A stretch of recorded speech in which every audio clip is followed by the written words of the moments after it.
wax badan iyaga sheeg noloshaada. waxaan ay wiilka kaliya abi hooyo haystaan Aniga xataa keligeyga ii dhalin.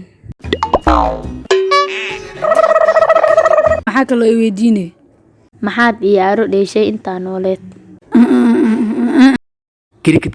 Cricket day wiilkay cricket. waxaan ciyaaray xoogaa cricket markaan yaray Beeno ku sheegoya gabadheeda inuu miskiin iska dhigo raba. Sida aan ku soo barma u shaqeeyo mista gabadhaadi. Fiiri gabadheeda. Diladana asoo yar ku guuleystay wiilkayga. Shahaadadana al-abaadir English oo ka qaatay. Very good.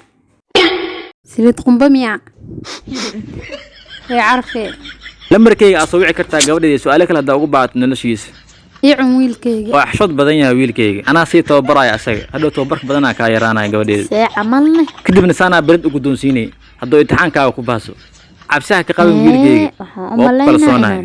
Xagee u bixirtaana? Ana hadal ku waday oo wiilkayga ku sii rabo. Fiiri edebta jaceelkaaga oo fadhiyo cun gabadheeda. Si anna hadii kale ku furaa walaa.